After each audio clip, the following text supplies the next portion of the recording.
Yeah, there you go. Great. All right, you want to talk Matthew Toe at 62 points or Dan Hollins at 87 points? Welcome to the Rugby Rant podcast show, your premier North American rugby podcast, growing rugby one fan at a time.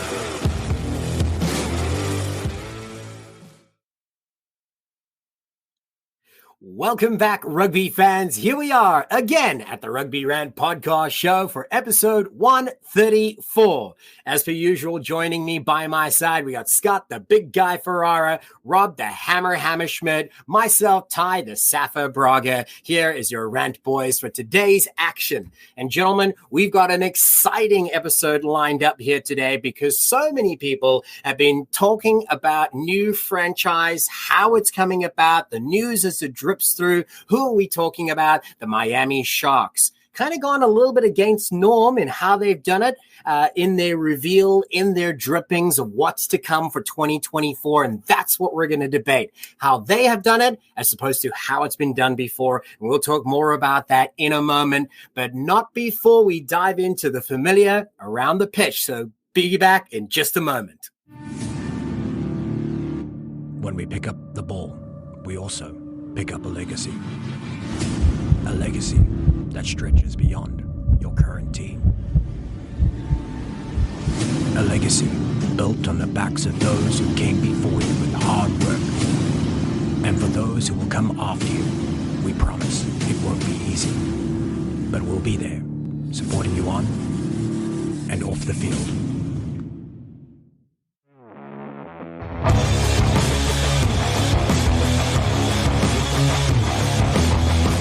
Gentlemen, you know how it goes. As a reminder for everybody else tuning in, we're going to send forth out to the airwaves, wherever the rugby fans may be, a bit of news that we think is noteworthy, and we're going to hand it off to Scott, the big guy Ferrara, first up.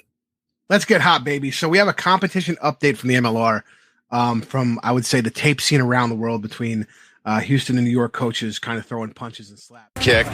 And if you don't think this match means an awful lot to these two sides, take a look at what happened as we went to commercial. That is the head coach, Pote Human, on the pitch with one of the New York coaches there. And a swing and another swing. And my goodness, tempers absolutely boiling over here. They really are. I'm not sure what. The competition update states the league office is investigating an incident that took place on the sideline during the match between New York and Houston on April 23rd, 2023. Upon completion of the investigation, the league will take any necessary action in line with our competition and behavior regulations. Be advised, we do this podcast recording on Monday.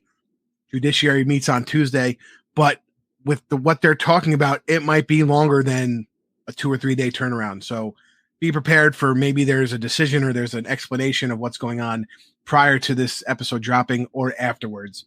But that's the update from the MLR. Yeah, and I'm glad that you bring that up because you got to let due process take its course, right? I mean, sure, It's unprecedented in many ways, but it is within the league. It happened field side during a match, so it really follows the same disciplinary action as you might see another player, regardless of who the participants are. So it's a really good point. We'll leave it not to speculation because we assume we'll be getting some great news shortly to learn more about that. And talking about MLR, we're going to stay on that topic as we hand it over to you, Rob. Thanks. Yeah, we've been marking the time here as we've been going along. 50 players with 50 MLR caps. We're continuing with that because we want to honor all these guys. They've all put in their time and done a lot to build this league to where it is today. And hopefully they will be setting forth a legacy as this league moves forward. So first off, speaking of slaps, it's Scott's favorite prop, who every once in a while gives a wily slap from across the ruck. That would be Paul Mullen from the Utah Warriors. Bit of irony there. But with the slap between Houston and Rooney, nevertheless. Just using the great segue there. Yeah. But, he's obviously a tremendous prop in his own right. Eagle number 525, played for San Diego, Houston, and now Utah. Interesting number 58 on San Diego and number 27 for Houston. And he is number 43 on the way to 50 players with 50 caps. And then we want to take the next guy. This guy is special for the Rugby Rant because Tux Brad Tucker was one of the funnest interviews we've ever had on the Rugby Rant. We had a lot of fun with Tux. Oh yeah.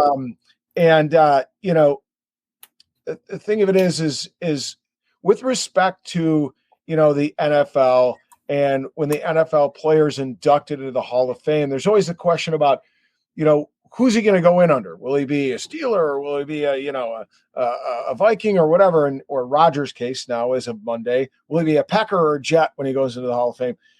Will Tux be a Seawolf, or will he be an Ironworker? I don't know, but he did hold the shield in 2019. And he is now number 82 on the Ironworkers list of players, and number 44 in the 50 caps march that we have going on. So stay tuned. We're going to keep going until we hit all 50. Right. Creeping ever closer to it. And I love in an earlier episode, Rob, you mentioned that when you had the opportunity to chat to Rob Carney from the Irish. Yeah. That it is actually a great tradition. Not, don't think that this is uniquely, North American rugby, that we celebrate club achievements like this, but it's done so overseas too, maybe in a slightly different manner. But this is a great achievement for any player to be able to say they devoted this much time to developing professional rugby in the US, and many of which right from the start, which is why we're celebrating these first 50. So I love that. Well, it's interesting you say that, Ty, because obviously Mark O'Keefe got his 50th a couple weeks ago. Right. I was there to witness that, which was really cool for me. But then this weekend, we had a bunch of signings come forth in the league, and there were a couple on the Chicago Hounds side of things. And actually the first time ever I've seen some of the Hounds caps that they're giving for the first ever cap. Yeah. And I'm sure that was a proud moment to be able to begin their career at such a great franchise. So let's turn our attention slightly, gentlemen, away from Major League Rugby, and we're going to turn our attention to not only the women's game, but kind of the next generation. We're going to really call it the next generation if they're out there already plying their trade at the highest level possible. I'm actually talking about Golf Rugby recently highlighted the 5 finalists that have been nominated for the Sorensen Award. Now, you have in the men's version, you have the Rudy Schultz Award. You need to be able to honor players at a high school level, the top at a college level, and you do so in each part of the game. This is for the ladies' game at a university college level. Names you'll recognize if you've been following women's USA Eagles: Hope Rogers, Raquel Johnson, Elizabeth Cairns, Gabby Cantona, Caitlin Broughton. These are ladies already plying their trade at the highest level. You got Exeter Chiefs, you got Harlequins players across the waters. So to be able to see them in a list like this that represents them at a college level is kind of a little bit strange, but it just shows you how exciting that version of the game is, how great that game is exploding, and the potential it has, because they're already playing the Pacific Four Series. So take note of these names, folks. If you've not yet dived into the rich pedigree of talent that the USA Eagles have, you should. And these are the names that you could easily start with and see on any roster in the near future. So make sure that you do so by paying attention to them. We hope to be able to share the winning information, which will be announced this June at a banquet, June 10th in Washington. And we'll be staying close to that information to share who comes out on top. But right now, any of those names are in the mix and deserve to be there, and any one of them could take it away. So I think that's exciting stuff there. And to continue that form, hand it back to you, Scott. So we're going to talk about something we referenced in our last rant with TJ Olson. There was a couple WPL matches. 2 of them were curtain raisers for some MLR teams, but we're going to start off with the one that wasn't. Berkeley All Blues Senior Club beats Cowra WPL 32-24. At SeatGeek Stadium, we had Chicago North playing Twin City Amazon, Chicago North winning 31-19. And the big guy was there to watch the New York Rugby Club women take on Life West and win 30-22, which had a couple tries that were really, really ESPN top 10 worthy in that match. It was really fun to see. And this is how we're trying to grow the women's game. And is like I said before, and I've said this a million times, we should be partnering, the MLR team should be partnering with the WPL teams, and they should be curtain raisers constantly for those teams that are within that area of MLR team, because I got to be honest, the rugby's fucking fantastic. Yeah, absolutely. And They just need the opportunity to be able to showcase it. It's a great product. We all know that, right? But you need to give them the platform to be able to play upon that stage, and that's a perfect partnership. I love that you highlight that. And thanks very much. Let's hand it over to you again, Rob. What else have you got for us? Yeah, so, we just had the 2 semifinals in the CRAA D1A system. We had some great finals. Navy beat LU 12-10. Boo. Cal over BYU 51. But really good matchups, all on TRN. Check them out if you haven't done so. Really interesting contrast to set up for the final. Very strong defensive teams from the East in Navy coming in, and it was a strong defensive battle in that semifinal match. High scoring, very free flowing play, lots of gaps, lots of runs off his shoulders out of the West. So it'll be an interesting matchup in Houston in 2 weeks at SaberCat Stadium, May 6th, 6:30 p.m. It will be on TRN. I'll actually be down there for the match, and I'll be down there for the 56 sevens matches on Saturday, the 27s matches on Sunday, and the men's and women's cup, bowl, and plate finals. It should be awesome. It's going to be fun to be in that festival style atmosphere. I'm really, really pumped to watch some college rugby. Go Navy, baby. Go Navy. Yeah, on that note, though, too, you got the CRCs this weekend as well. April 28th to 30th.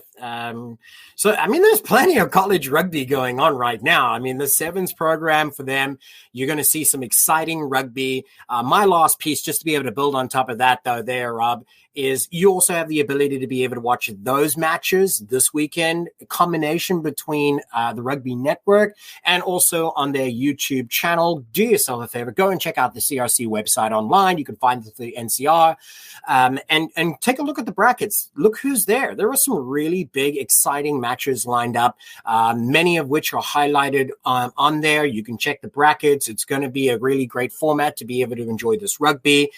For the first time ever, they're actually going to be able to have not just the main field, but all the other fields. So all the action's going to be covered this time around. So there's a lot more great rugby content for everybody to be able to participate in and enjoy. And remember, that's the next generation. So why wouldn't you want to pay attention to it, right? So, gentlemen, thank you very much for sharing what you know and what you think fans should know. And we're going to be back in just a moment once we hear a little bit more from one of our partners who help us do what we do here on the Rugby Rant podcast show, and that's help grow rugby one fan at a time. We'll be back in a moment. Tighthead Brewing Company is not just Chicago's premier location to watch rugby and enjoy quality ales and lagers.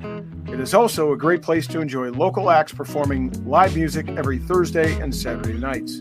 Additionally, their Wednesday night trivia nights are something not to be missed. Tighthead is located in Mundelein, Illinois, and easily accessible for many Chicagoans, as it is just steps away from the metro. Owner Bruce Durr and the Tighthead staff are dedicated to ensure your microbrew experience is as tight as their beers. Bruce's love for rugby extends beyond the origin of his brewery's name. Tighthead is committed to supporting the rugby community. This includes his support for Lake County RFC and our own Rugby Rant podcast show. Tighthead's tap room is like the familiar rugby clubhouse in which friends and teammates can meet, socialize, and enjoy the wide variety of brews on tap. Regardless of whether your palate enjoys a good IPA or dark barrel-aged brew, Tighthead can deliver. Hey, Chicago, when you want rugby, Tighthead Brewing Company will satisfy your thirst. Tighthead, it's worth more than a try.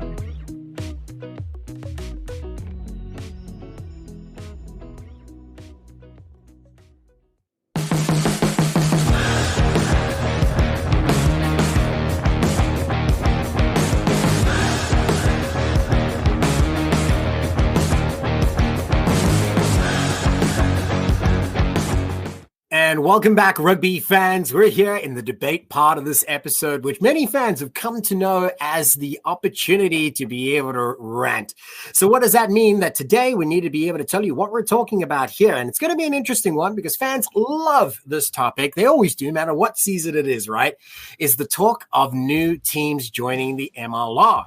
Now, most recently, we had the Chicago Hounds who joined us in this season. That was exciting because it kind of came out of nowhere, we thought, right? Although obviously behind the scenes, there were murmurs, there were chatters about what's that next city that's going to be the front runner. St. Louis was thrown out there. Chicago was thrown out there. But ultimately, it ended up with Chicago being able to get their act together under a lot of strain and stress, which I'm sure these boys will bring up as an key point in this conversation, because really what we're trying to be able to debate is what structure should there be, what benchmarks should exist to be able to identify a team to join the league, and how do we measure when they get there, how they get there, and should that be general knowledge for the fans to be able to pay attention to?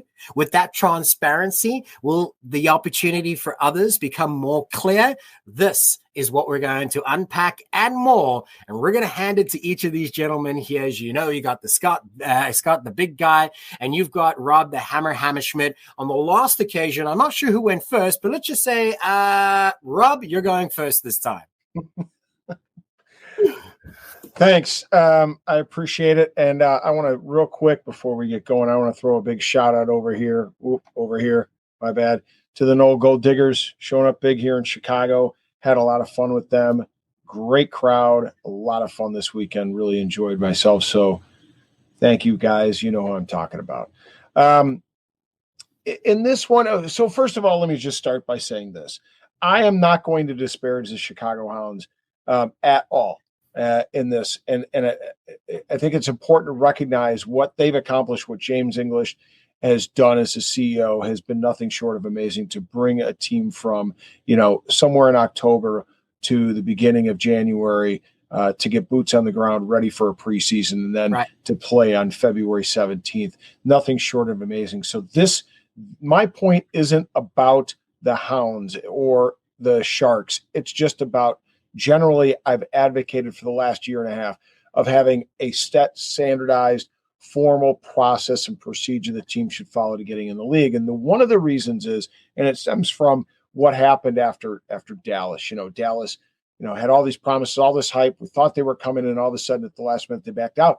And they left a lot of ticket holders feeling like, their Joe Dogs were swaying in the wind, right? And players who moved across country expecting to start their new career somewhere else. Correct. Yeah, that's where I was going to go with that. Is you had players move wholesale. I mean, Mikey Brown, Scott, you know Mikey very well, moved his family. So he had twins on the way, for cripe's sake. And, he couldn't even, when nothing happened, he stayed because he had commitments that he had already made.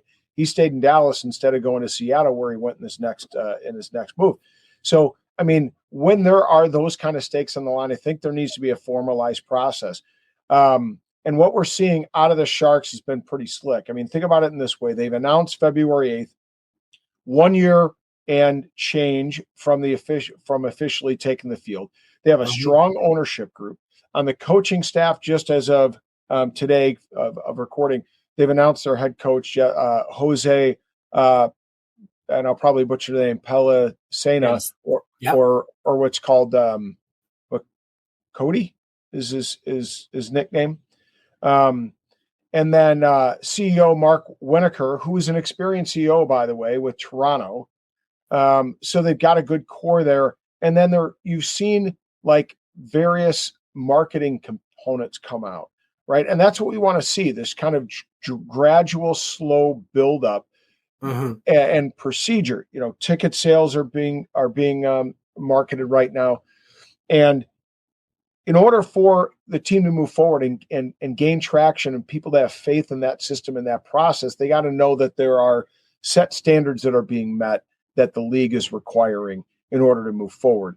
And when those aren't met, fans and ticket holders might be able to pump the brakes before committing to season tickets or before committing. Not 2 weeks before the season started. Players as well. It's done. And then, of course, avoid all the fallout that comes with it. But, it's also not a good look for the brand of Major League Rugby or rugby in general in North America, especially as now the eyes are cast upon it as a whole, regardless whether it be in the house of MLR or the house of USA Rugby. We're all globally being looked upon, and to set those standards as high as possible, and also be brave enough to hold those franchisees to those standards, which is a new league is quite a difficult thing to be able to do, right? Because you need to be able to have that right touch, that right balance. So as the team expands, we already know that how important new franchises are to the league, because with that comes the franchise fee, which is propping up the league in many different areas. So it's a delicate political swing here and there. And oh man, I tell you what, I'm glad I don't have that job. But it is important for fans to be able to know, how do we get there? And, I want to be able to throw it over to you now, Scott, with your thoughts before I jump in with some of my own. Sure. We're still cooking here. I mean, I think there should obviously be some benchmarks, but we've seen, teams like, New York and Toronto take their year to figure out, 2018 season, what they were going to do, come into the 2019 season where they were both successful and both made the playoffs. Then, we use Dallas as an example of sometimes it doesn't work out. And to be honest, post-pandemic, definitely harder for them to get it started than it would have been in 2019. Had they had the whatever they had going on then. So, I mean, you also have to take into account, and, I wonder in 30 years from now, when we're talking about teams like Dallas and their ill-fated start, like, remember the pandemic? I mean, we didn't have any rugby. We were interviewing Mikey Teo from friggin' Bermuda in the rugby 10s, and it was mostly MLR players playing in it, and we were uncertain of the future. And then we came in, and 2021 season was going to be pushed a month back. And we couldn't find a match. We couldn't find a field for San Diego versus Rooney, because the fields were then taken up for COVID vaccines. Like, it's sometimes you're going to stumble through this type of thing. Chicago, as we kind of talked about, going through their ownership and having a first group, then having a second group, and kind of having an ease into that plan. I think the hardest part was the players, and I think that's going to be the hardest thing for anybody. But as long as the players are coming and you can field them with a healthy safety preseason, don't see it why you can't do it quickly if it's possible. But talking about Miami, I looking at this and having a long, process and picking a coach and doing this seems like a great thing now, but is he going to be the coach in 2024? Like, that's not a question. It's a good question. I'm not saying it's not going to happen. I'm not saying it is going to happen, but it is a question. Cause I mean, this is sports and this is rugby, and, if he gets a better offer elsewhere, what's stopping him from going? And we've seen that in the MLR, where we've had players come and sign with different teams, and then you don't see them play because they've been released to go play for a league that has a little more prestige and is giving a little more money. And why shouldn't we give those guys the opportunity to move that way? But so I think it's twofold. It's, if you can get it done in a smaller time frame in a safe, right way, why not?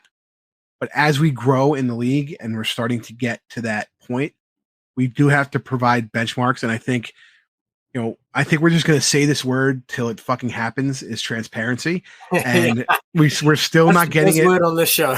Yeah, we're still not getting it from the league. I mean, let's, not to be a jerk, but to look back on the suspension of Heineke Meyer and giving absolutely no detail into that, you know, and it's not just that. That's just high profile one that happened recently.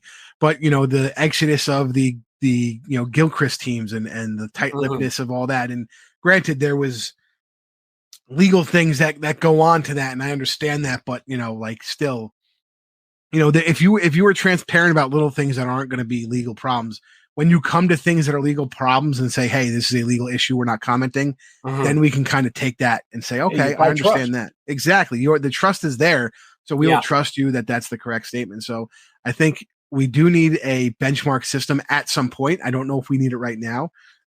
But we just need more transparency in so everything. Let me throw this back to you for a moment, because you said, we need transparency. No one's ever going to argue that. That's something that we've all said right from the very first episode, I think was probably the topic then. And so it stayed a theme for us and for fans who enjoy the show. They're all like-minded.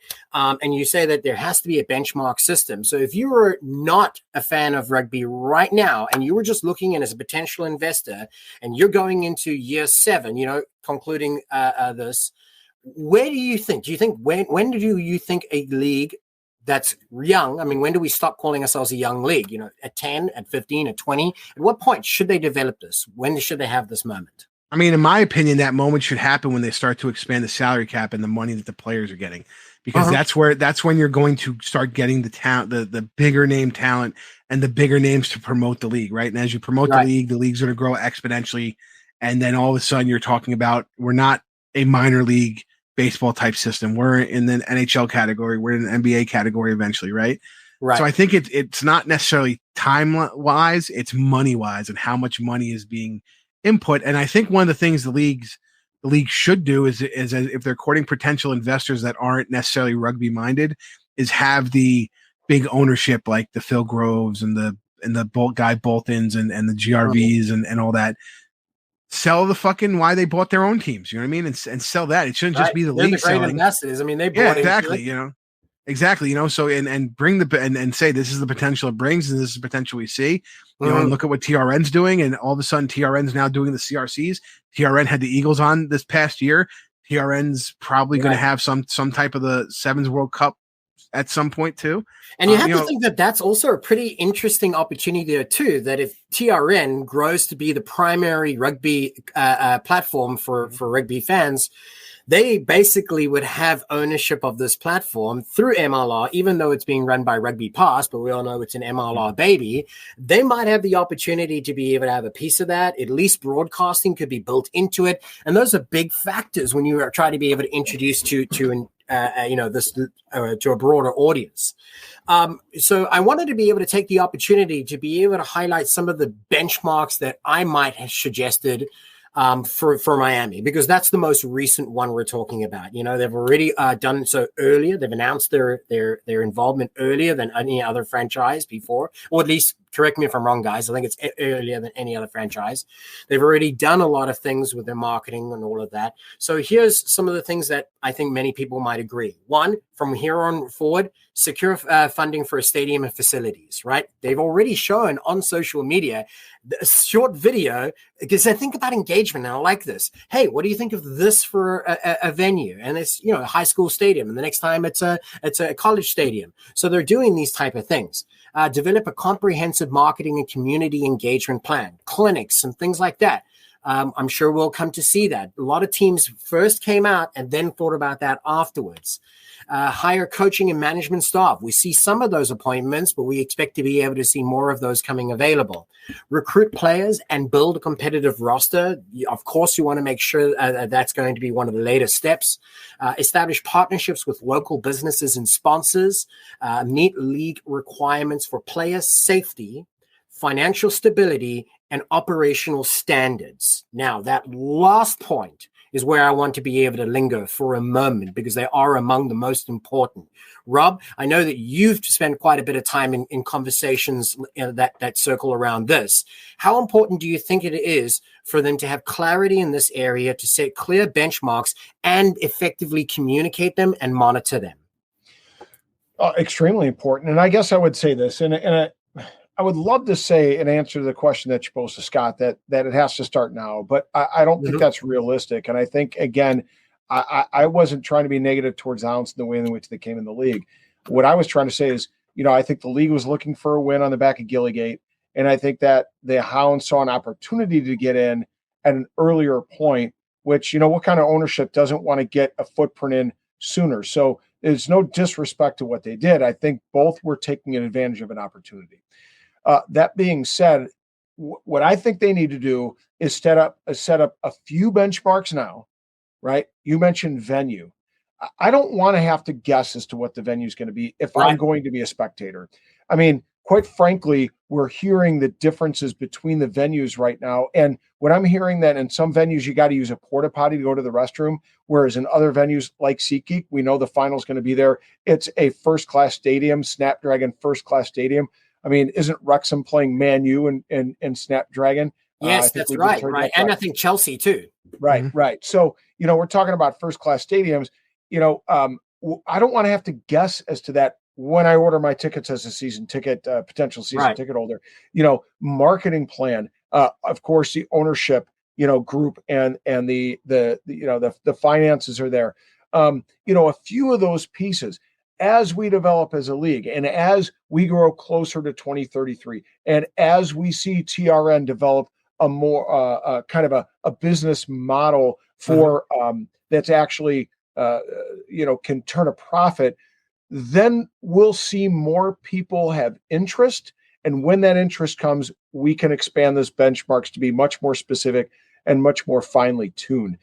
But let's start now, so we're not on the back heels of what we need to do 5 and 10 years down the road.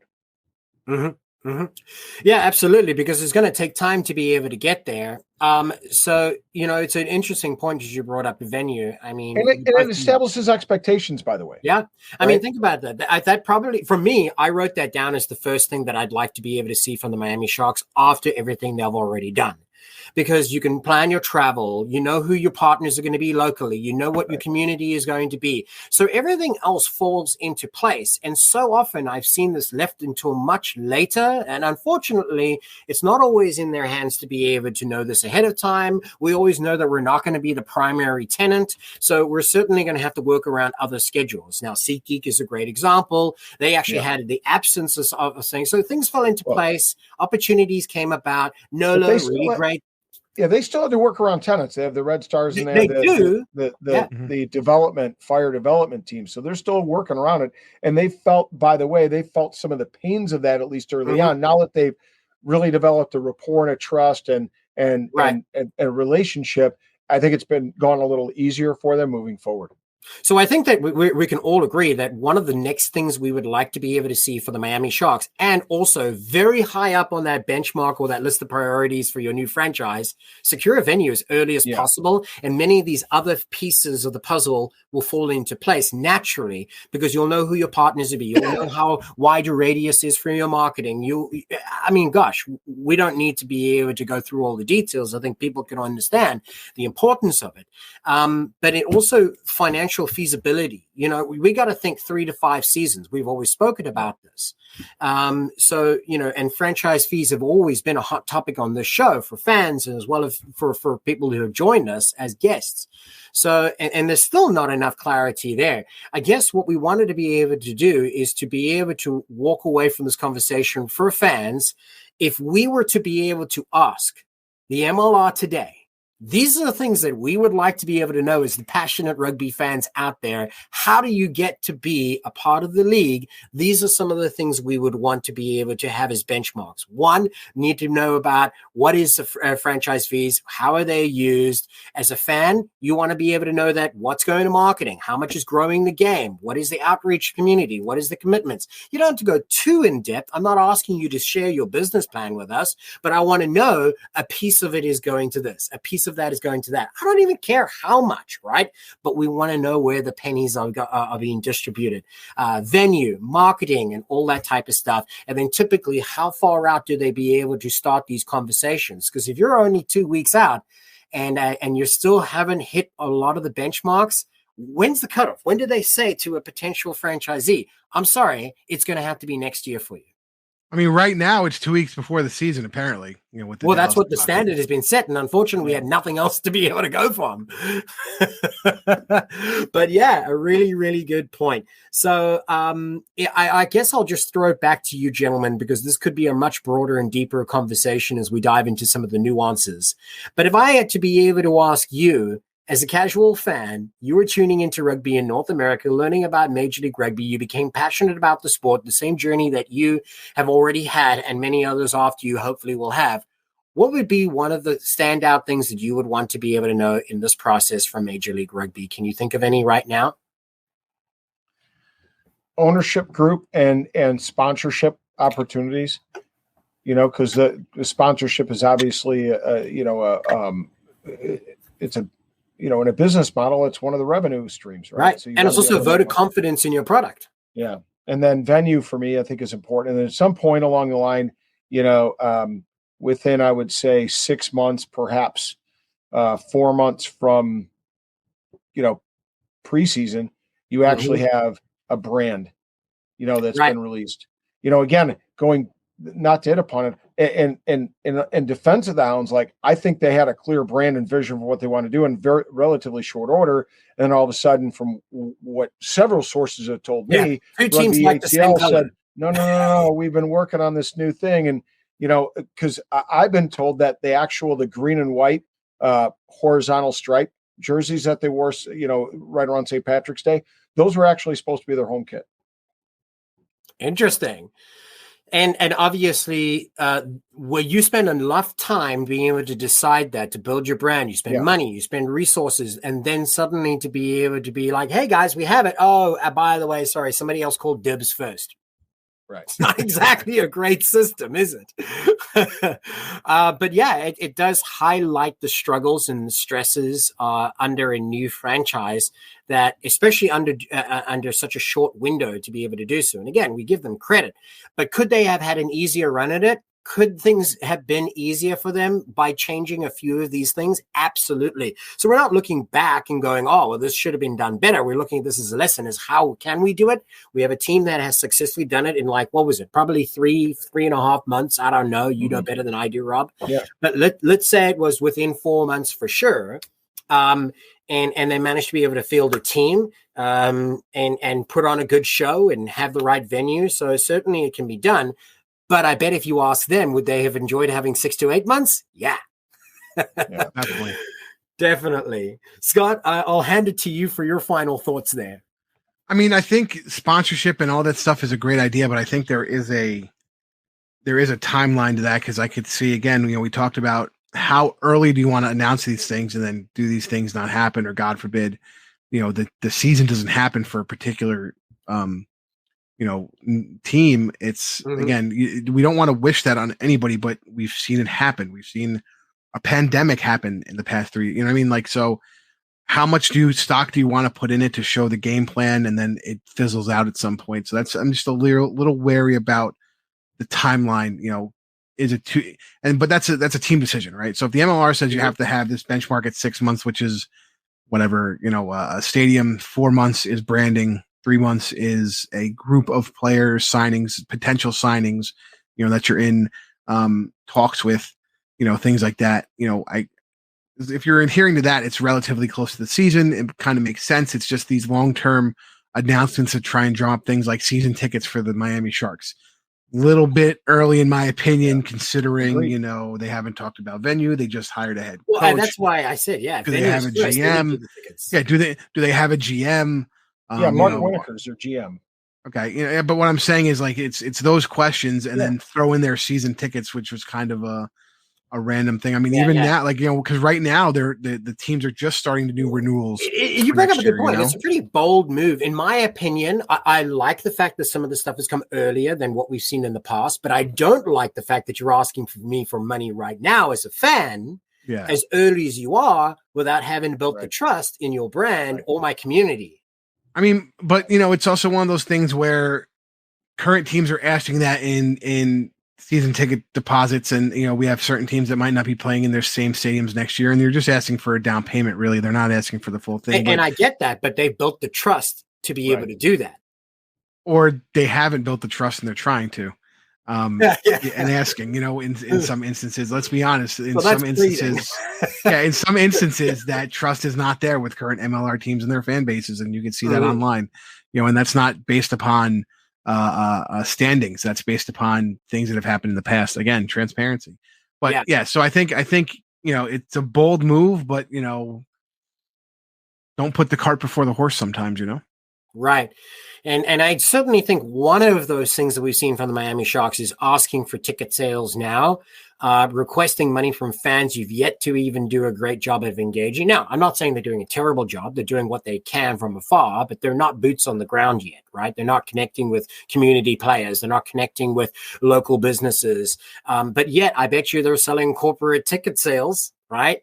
So the very first thing you want to be able to do is to reach out with an open hand and say, hey, give me some money, and I promise you we'll put on a good product, without even actually asking somebody. I mean, that's like me being walking up to you and trying to sell you this fictitious thing on a promise alone. And yet rugby fans know empty promises have been seen before when it comes to the United States and all across the game, not just at the highest levels. So if they are skeptical, if they are weary, and I would imagine ticket sales would not be phenomenal in the start. But yeah, it's perhaps a delicate balance as to when do you actually ask. I don't have that answer, except to say that now is not the right time, in my opinion. You touched on another point, though, a moment ago, Scott, and it made me think of something else. Because as much this conversation has been in talking about the MLR, developing some sort of strategy that is shared with fans, and that could also be an opportunity which might be future investors. So there's a lot of clarity in that, and the benefits we've spoken about. And we've spoken about all of this, framing it as bringing new teams in. But we've already seen quite a few teams exit. So there probably should be a strategy for that too. We have the Raptors, who chose to be able to exit. Now, that also was coincided with the onset of the COVID pandemic. So they were already planned and scheduled to leave that season, as reports share. Then we have LA and we have Austin. And truth be told, we're still a young league. We may see one or two drop by the wayside before we even get one or two more. So, we don't have to delve into it now. That might be a topic for another day, certainly so. But it would be interesting once we figure out how teams come in and the transparency around it. We also have to plan for what teams may leave along the way and how to handle that. They figured it out sometimes with the dispersal draft, things like that, and in this case, it was to the benefit of the Chicago Hounds. But I wonder if we had to rewind and we had to do it all over again, and LA and Austin were still in the league, how well would Chicago have been prepped for their first season? How well could they have done in reaching all these benchmarks in only 3 or 4 months? Well, that's why I think it was they took advantage of an opportunity, right? I don't know if both the Gilchrist teams were still in it. I don't know that Chicago would have come in the same way. You're right. And absolutely. And that's probably because they wouldn't have been able to meet those benchmarks. And that comes back to the original point of this conversation. Yeah. So we can agree that 4 months is probably not enough, but they were given the opportunity and took it wisely and made it work. Yeah. So, gentlemen, I think that's an interesting point for us to be able to leave it there. We know we have one in the bag already, one to compare it against with the Chicago Hounds, who under a lot of stress have done a phenomenal job to be able to be where they are right now in their organization, the strength that they have a great future ahead as a franchise. I'm sure many fans would agree. Where Miami Sharks will be from now until the start of the next season, we don't know. We'll continue to be able to follow it, but we wanted to be able to hear from you as the rugby fans. So tell us what you think about this topic and all the others that we share week after week here on the Rugby Rant podcast show. You can do so under the handle at Rugby Rant Pod, where you share any content you like with us through all the normal social media platforms. And of course, you can find us online through all your podcast providers, wherever you may choose to listen to us under the handle at Rugby Rant Pod. Gentlemen, episode 134 in the bag. Let's go, baby. All right. So again, thank you very much. And a special thank you to my co-hosts here, Scott, the big guy Ferrara, Rob, the Hammer Schmidt, always delivering the hard-hitting facts, helping you understand rugby as a fan, and of course, going deeper than any others before. I thank you, gentlemen, for helping me do this. It's been a blast as per usual. And I'm happy to be able to say that we're going to be doing it again next week. My name is Ty, the Safa Braga. We'll see you next week, folks.